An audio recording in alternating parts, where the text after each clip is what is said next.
While confined here in the Birmingham City Jail, I came across your recent statement calling my present activities unwise and untimely. Seldom do I pause to answer criticism of my work and ideas. If I sought to answer all the criticisms that crossed my desk, my secretaries would have little time for anything other than such correspondence in the course of the day, and I would have no time for constructive work. But since I feel that you are men of genuine goodwill and that your criticisms are sincerely set forth, I want to try to answer your statements in what I hope will be patient and reasonable terms. But more basically, I am in Birmingham because injustice is here. Just as the prophets of the 8th century BC left their villages and carried their "Thus saith the Lord" far beyond the boundaries of their hometowns, and just as the Apostle Paul left his village of Tarsus and carried the gospel of Jesus Christ to the far corners of the Greco-Roman world, so am I compelled to carry the gospel of freedom beyond my own hometown. Like Paul, I must constantly respond to the Macedonian call for aid. Moreover, I am cognizant of the interrelatedness of all communities and states. I cannot sit idly by in Atlanta and not be concerned about what is happening in Birmingham. Injustice anywhere is a threat to justice everywhere. We are caught in an inescapable network of mutuality tied in a single garment of destiny. Whatever affects one directly affects all indirectly. Never again can we afford to live with a narrow, provincial, outside agitator idea. Anyone who lives inside the United States can never be considered an outsider anywhere within its bounds. You deplore the demonstrations taking place in Birmingham, but your statement, I am sorry to say, fails to express a similar concern for the conditions that brought about the demonstrations. I am sure that none of you would want to rest content with a superficial kind of social analysis that deals merely with effects and does not grapple with underlying causes. It is unfortunate that demonstrations are taking place in Birmingham, but it is even more unfortunate that the city's white power structure left the Negro community with no alternative.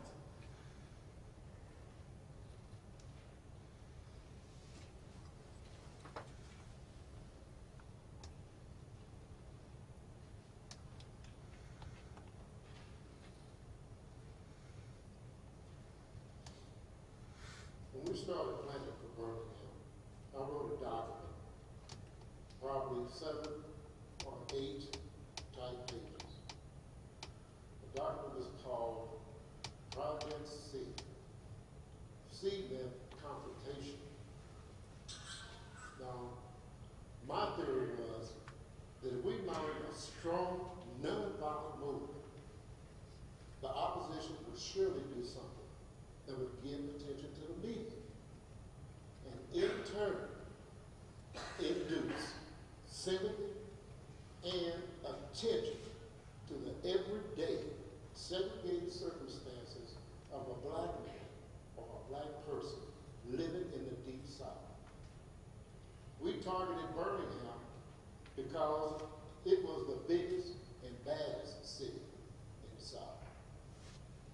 Dr. King's feelings was that if nonviolence wouldn't work in Birmingham, then it wouldn't work anywhere.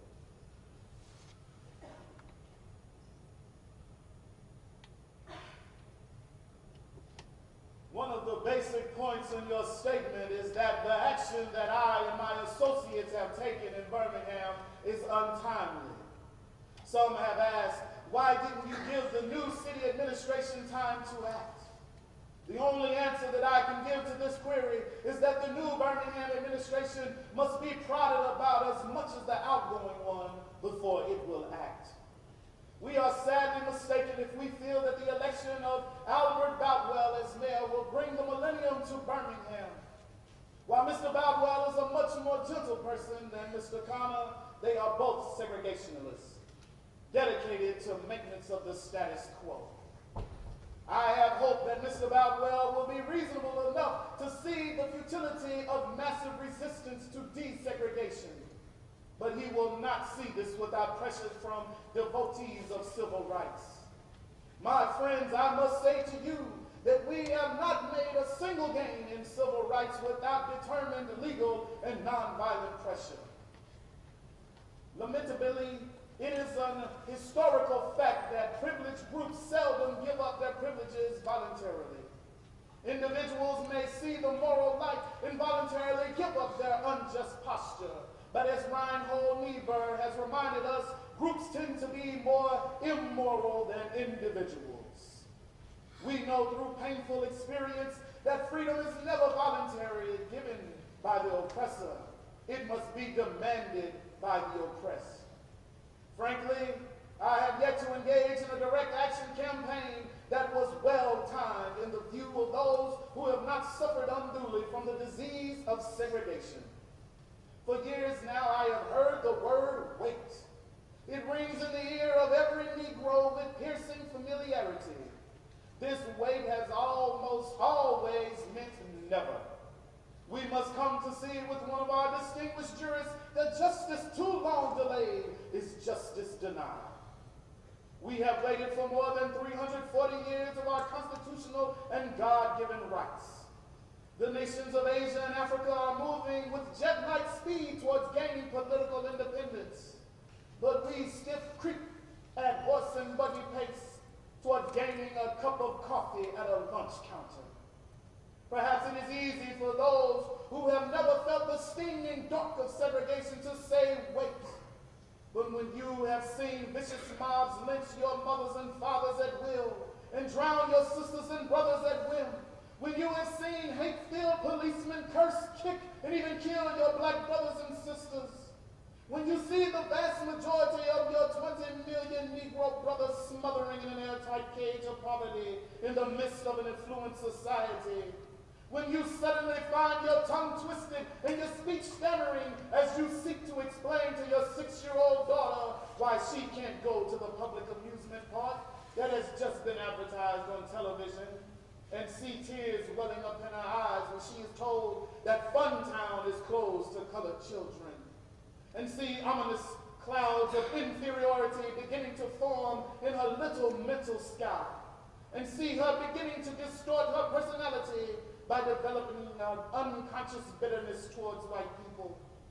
When you have to concoct an answer for a 5-year-old son who is asking, "Daddy, why do white people treat colored people so mean?"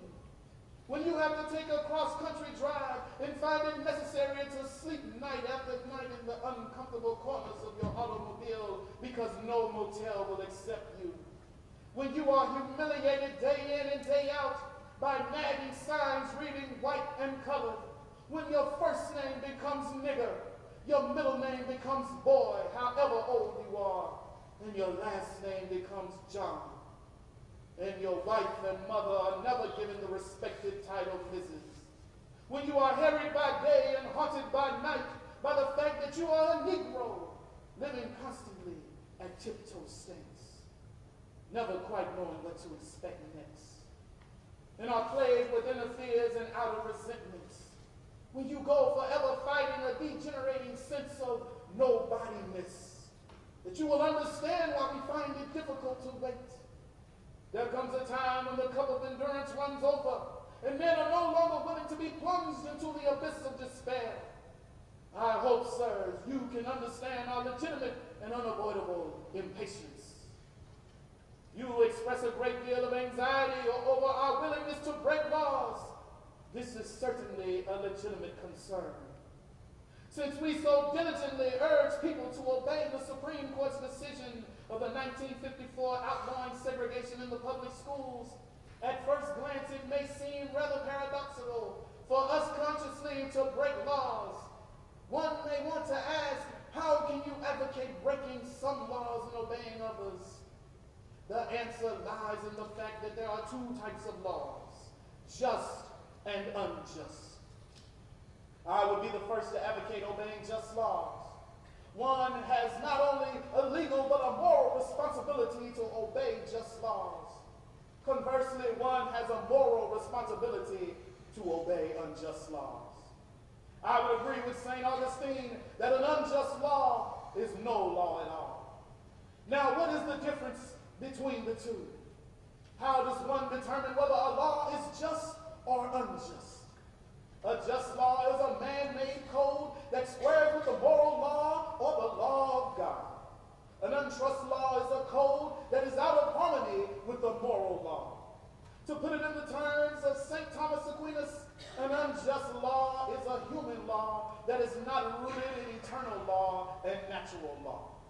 Any law that uplifts human personality is just. Any law that degrades human personality is unjust. All segregation statutes are unjust because segregation distorts the soul and damages the personality. It gives the segregator a false sense of superiority and the segregated a false sense of inferiority. Segregation, to use the term of the Jewish philosopher Martin Buber, substitutes an I-it relationship for an I-thou relationship and ends up regulating persons to the status of things. Hence, segregation is not only politically, economically, and sociologically unsound, it is morally wrong and awful. Paul Tillich said that sin is separation. It is not segregation, an extensional expression of man's tragic separation, his awful estrangement, his terrible sinfulness. Thus, it is that I can urge men to obey the 1954 decision of the Supreme Court, for it is morally right. And I can urge them to disobey segregation ordinances, for they are morally wrong.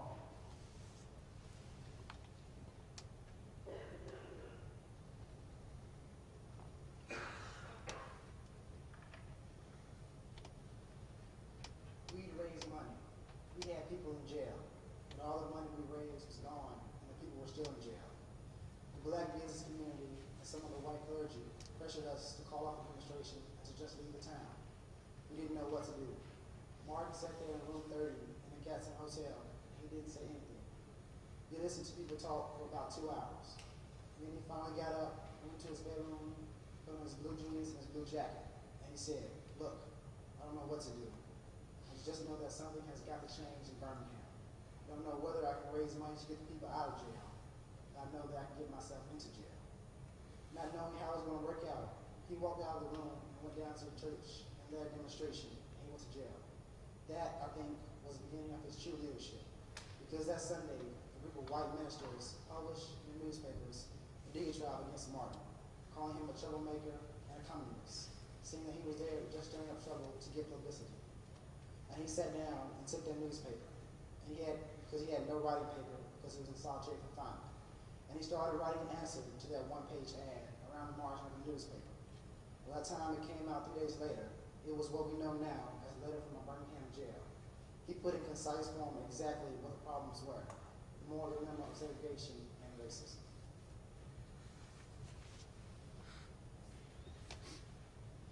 I had also hoped that the white moderate would reject the myth concerning time in relation to the struggle for freedom. I have just received a letter from a white brother in Texas.